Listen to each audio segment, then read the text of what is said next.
Welcome to Book Buzz, brought to you by the Peters Township Public Library. I am Miss Shannon. And I'm Miss Linda, and we are here with part 2 of the January events in the Youth Services Department. And of course, we always have something going on. Yes, right? It's going to be another busy month for it sure. Is. But before we talk about all that, let's do our Book Buzz bits with Miss Linda. You are getting so good at that. I'm impressed. It's the only thing that I've practiced.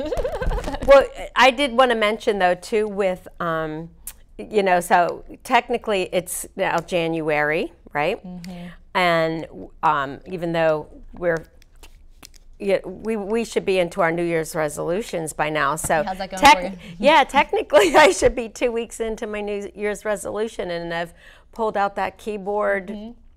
Gonna be like a future Marvin Hamlish. Yeah, by now I should be on your way. Yeah, but since composing that first number. Yeah, just letting you know. So I can't wait to hear it. Still working on those resolutions. Maybe you'll have to play for us on air sometime.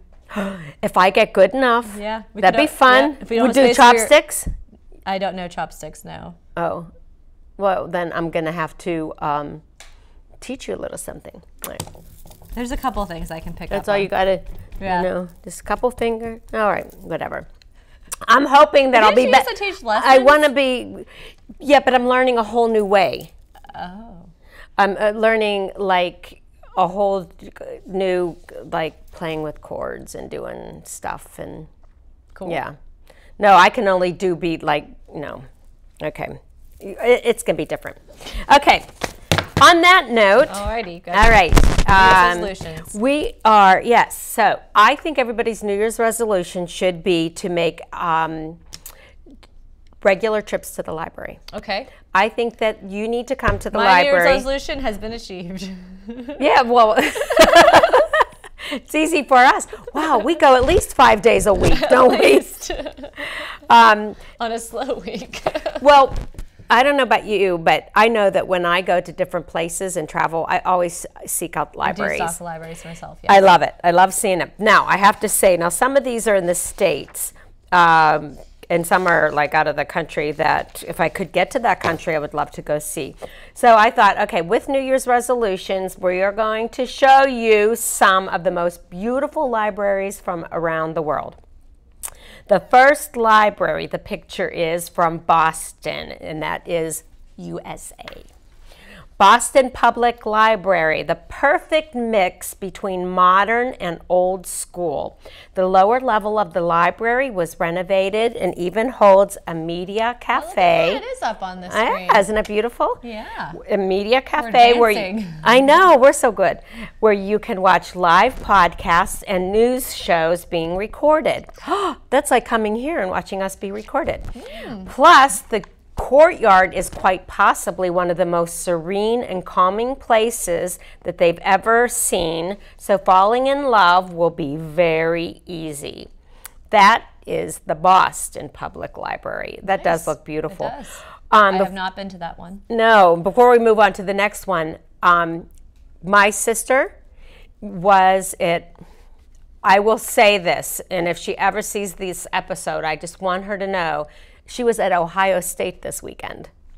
And well, my sister and I both graduated from Penn State, so she wasn't really being, a traitor or anything. But her boyfriend's son graduated from Ohio State. So they were there this weekend, and she sent me this picture of them, and she goes, "Guess where we are?" And I just knew, like you look at this picture and you go, it was stunning, a beautiful library at Ohio State. Cool. And I guessed it. I said, Ohio State Library. And that's where they were. It was beautiful. Very, very pretty.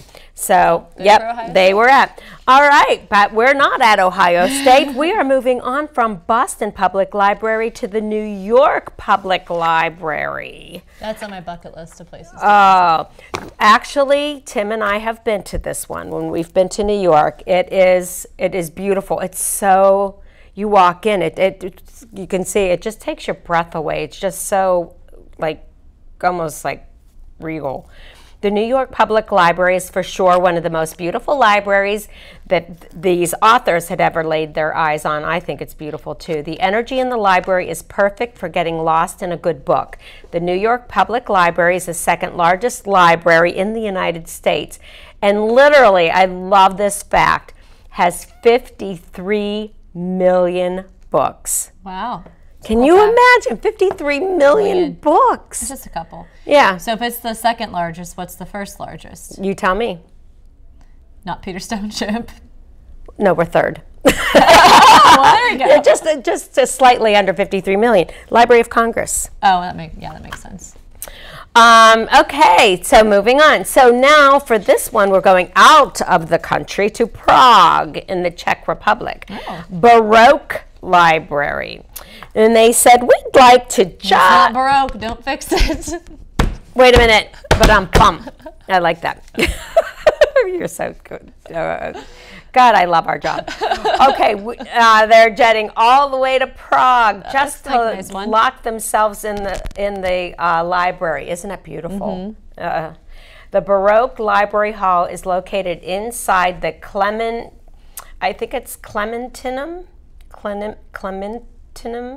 And I apologize to the Baroque Library that I cannot pronounce that properly. Has a stunning interior.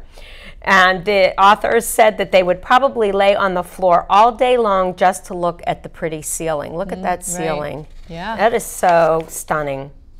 Cool. So that was if it ain't Baroque, Don't fix it library. Oh, we're changing the course of life as we know it. All right. Good luck pronouncing this one.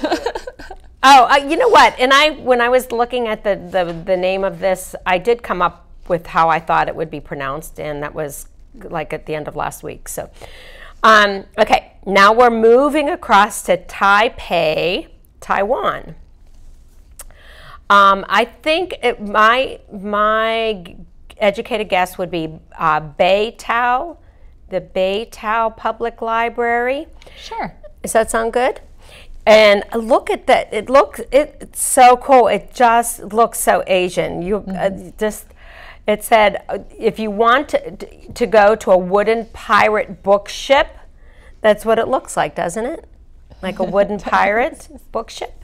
This library looks like a ship it's just cute, that ran aground in the middle of the city. It's mostly made of wood and huge windows that let in plenty of light for reading, plus 3 stories of outdoor covered walkways lend great views of the city skyline and gardens. I thought that was really cool. I'm sure it would be cool inside, yeah. Yeah, wow, talk about, and I like, when you look at the different, cities, they tend to build things with the same architecture, that's around them. The buildings, sometimes all buildings are gray or this or that. But you go into the different countries and see that, the cultural architect. Oh, I love it. Okay, so let's see if we can squeeze one more in. Now we're back into the States. Okay, maybe I'll do 2 more. Okay, just since they're both on the same page. All right, so we're back in the States. We're in California. This is so perfect for Star Wars coming out. Skywalker Ranch Library. Wasn't it called Skywalker Rises Again, or the Rise of whatever? Sure, I don't know. The Skywalker Ranch Library is a place where you will probably spot some big Hollywood names. I'm in. Yeah. That could be us. If we were walking through, would we be considered a big Hollywood name? Maybe B-list actors. Okay. Directors and producers. Directors and producers can often be found here researching a plethora, love that word, plethora of top, are you going to choke? Oh, okay, for their next big screen project. The place is chic and perfect for a Cali book nerd or any book nerd. It is really cool. Look at that winding, winding staircase. That would be cool. Well, and then we'll do the last one. So now we're going back out of the country into Rio de Janeiro, Brazil. This one I can pronounce, the Royal Portuguese Reading Room. That's what it's called, the Royal Portuguese Reading Room out of Rio de Janeiro. Tucked in the heart of Rio de Janeiro, it is straight up the glammest room you'll ever see. Basically, they call it the queen, look at that, the queen of libraries. You would feel like absolute royalty stepping foot inside. I got to look at it close. Look how they do that. I mean, that's just walls and walls. Those are all books. Can't imagine finding something. I know. Well, I'm sure they've got to have some sort of a system. But I'll tell you. As a patron, I feel, you know what I mean? Yeah. You know what? And I decided, well, if we only did one more, and here's what's funny is you were asking what the largest, the Library of Congress, the largest library in the world, was the next one. But in the world, that's nice. Yeah. Just the country, yeah. No, cool. Largest library in the world. Should we show that one real quick? Go ahead. All right. If it's not too late, we'll do the Library of Congress. The largest. See, look how cool that looks. It is cool.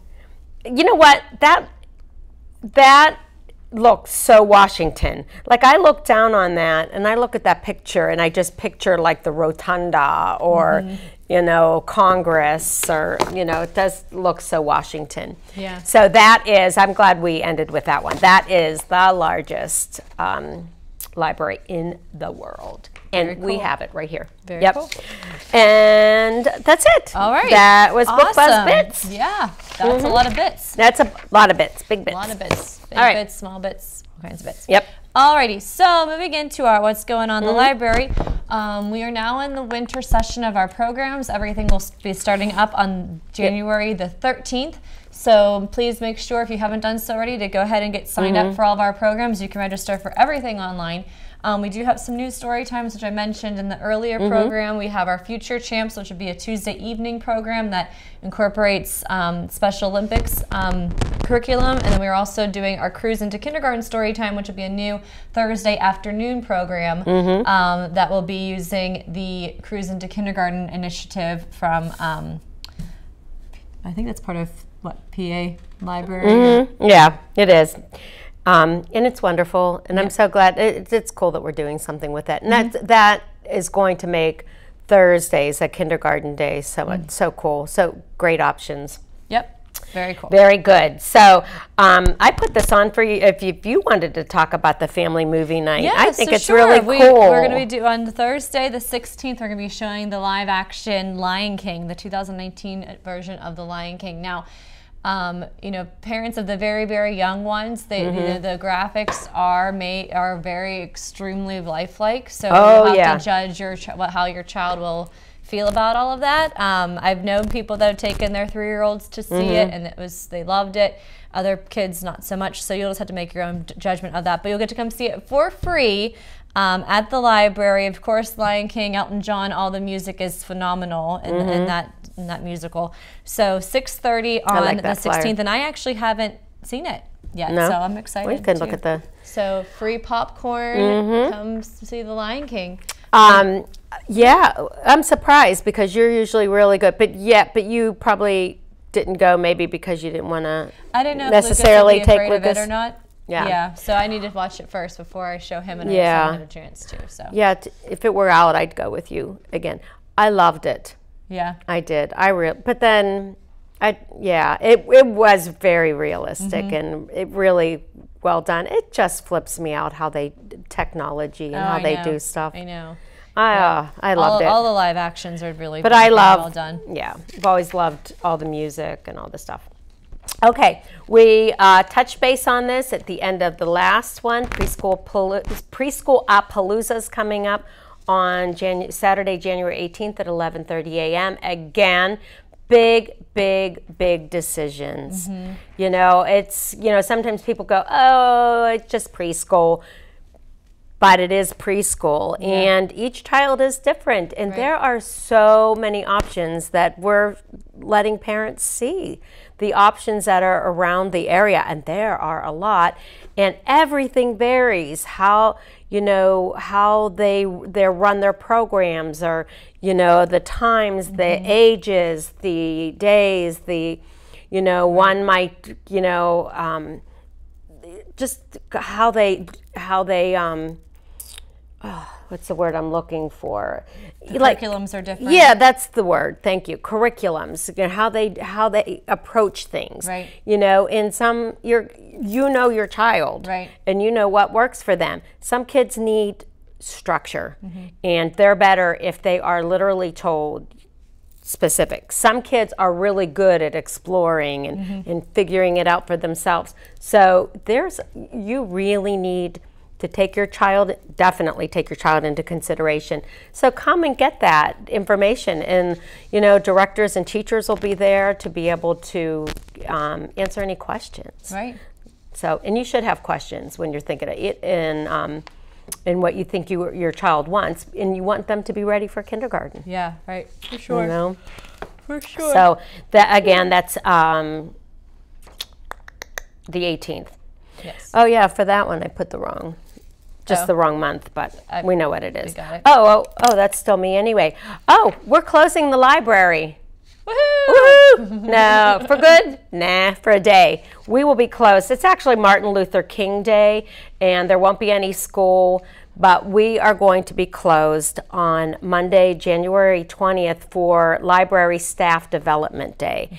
So all of our staff, we will all be there, but I'm excited about it. I mean, we're always love to learn new things, teach each other things, and work on stuff. So on Martin Luther King Day, I know all of the students, you were all going to be off on that day, and you had already planned to come and spend your day at the library. I'm sure of it. I'm sorry to tell you, you'll have to make other plans. Darn. Okay. No. We're open every other day that you're off. But every other day we will be open. But that day we're going to be doing staff development, which is cool. Yes. All right. And it's a good opportunity for our staff for sure, so we can better serve our community. Absolutely. So I briefly talked about this earlier in the episode, and I also talked about last month, beginning of the month, last episode, is our brand new Future Champs program. We're really excited about this because it's completely new. It's using the Special Olympics curriculum, but it's for children both with or without intellectual disabilities.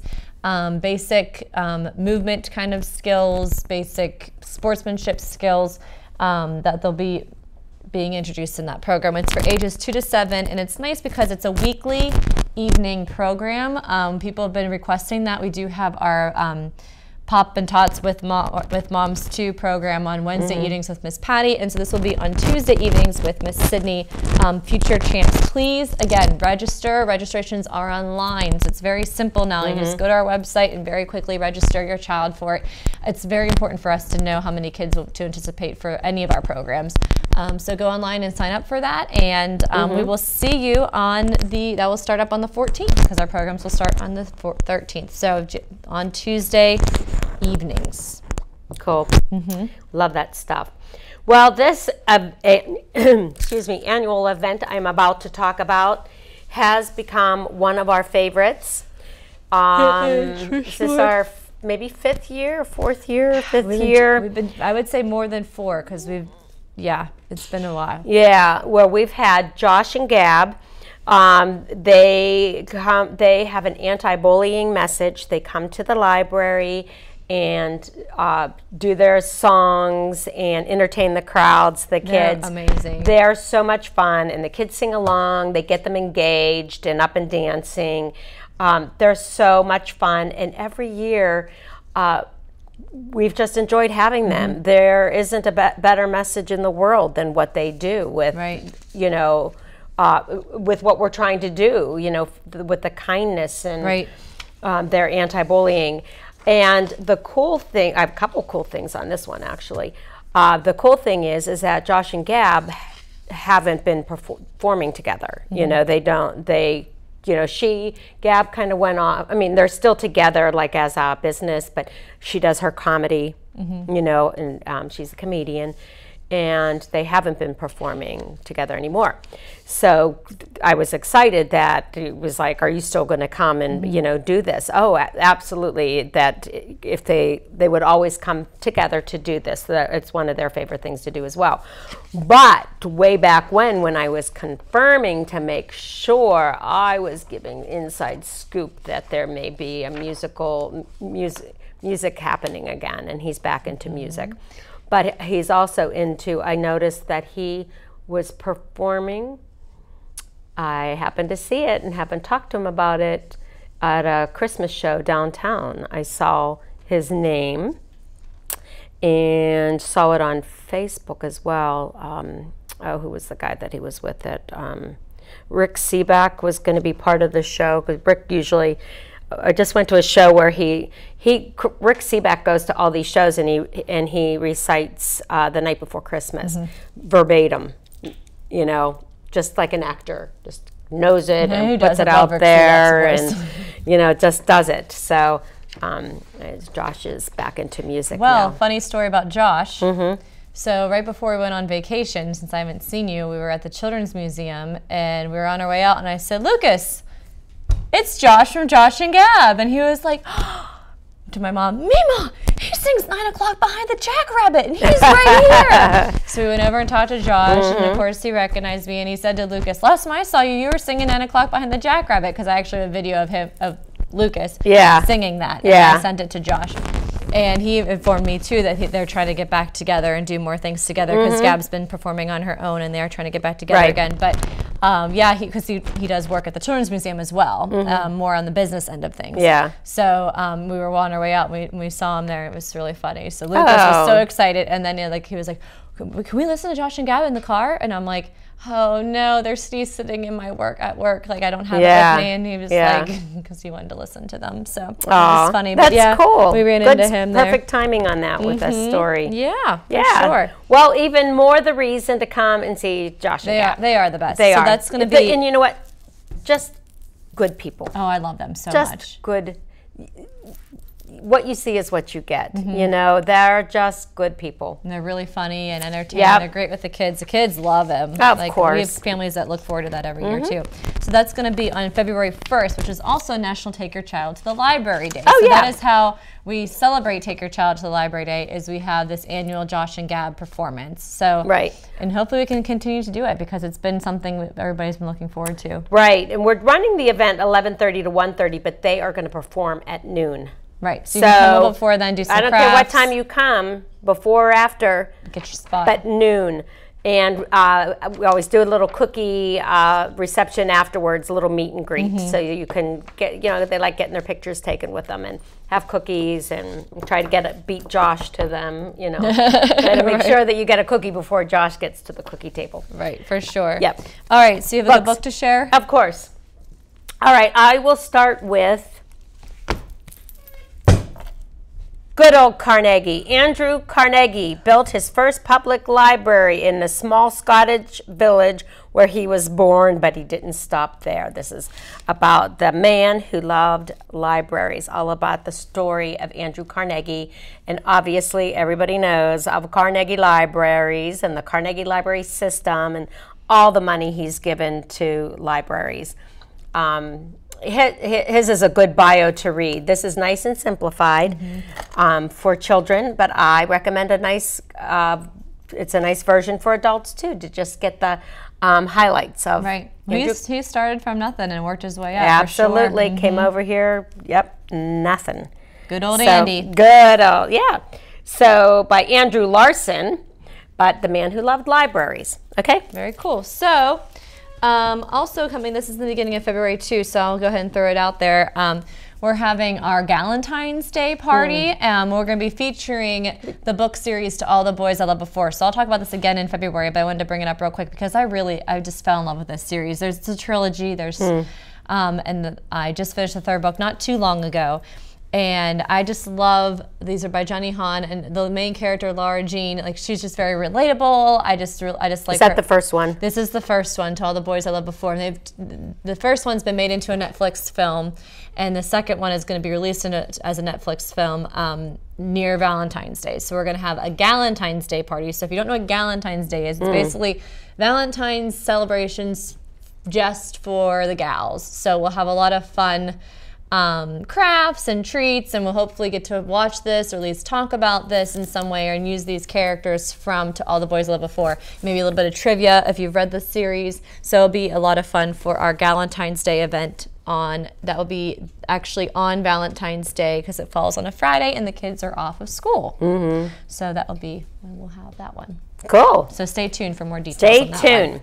All right. So if you are coming, You've made your New Year's resolution to come to the library because we just open up the doors to a whole wonderful life. Now, if you're a little one, well, I'll just show this quickly. We're really going to talk about it. We've got manners at the library. How about that? We all know have good manners at the library. I'm not going to delve into that, but I will. Yeah, become a controversial topic. Yeah, no. Well, but we've got, you know, the series. Okay, it has manners at a friend's home, manners at a restaurant, manners at the library, manners in the classroom, manners on the playground, manners on the telephone. So nothing wrong with little manners. Yeah, little manners. You know. Yeah. So, but I will share this one. This one's really cute. So much can happen when you open a book, and it's called The Night Library by David Zeltzer. Cute. Yeah. And see what happens. A mighty lion takes a reluctant reader on an enchanted nighttime journey across the city skyline to a huge public library. There, books magically tumble from the shelves and create scenes from stories the boy used to love, such as The Tale of Peter Rabbit and The Polar Express, and all of the adventures So that does this come take with place it. in the New York Public Library? Because there's the big lions on the front of the New York Public There Library. are the big lions in the pub. You know what? And if they're in a big city, They are, but he looks like a statue. yeah, but it's kind of just outside of a thing. It doesn't say like, Specify. yeah. No. Okay, well, it's still cool. No, but it's pretty cool. Oh, wait a minute. Yes, it does. It is the New York Library. Would be it. Yeah. There you go. Of course. And one comes alive. Oh, I'm going to sneeze. Okay, go ahead. So last book I'm going to talk about real quick is, I absolutely love this series by Serena Valentino. They are twists on classic Disney stories, and everybody knows I'm an extreme Disney fan. And they are told about the villains. So there's like a Beast one, and it's about like what happened to the Beast before like Belle came along, and actually like Beast and Gaston were best friends before so this one is the most recent. It was just released this in end of 2019. It's called The Odd Sisters. And it's about the witches that are involved in all of these. And there's a really cool like family tree here of all the different characters, all the princesses, and like there's Ariel's kingdom over here, and how they're all kind of connected in weird ways according to this series. So I love the cover too with the poison apple. So this is I might be the final one in the series. I don't know. There's like 8 of them. Oh, okay. There's been a lot. There's a Beast one. There's a. It's kind of a little compact book. Yeah, nice quick reads. There's usually cool illustrations too. They're geared for YA, but even like a tween or up, like they're not necessarily inappropriate or overly violent in any way. So The Odd Sisters by Serena Williams, not the tennis player, the Serena Valentino series. Okay. A little bit of time left. The Library Pages by Carleen Morton. What I really love, I love the illustrations. Valerie DeCampo. The illustrations are wonderful, and it's changes afoot at the Happy Land Elementary School Library. And this is called The Library Pages. I like how all the books are color-coded. Maybe we should do that on our shelves. Oh my gosh, would that be a chore? Can you imagine? My home library, I had it that way in my old house. I had because they looked pretty. No, this one isn't.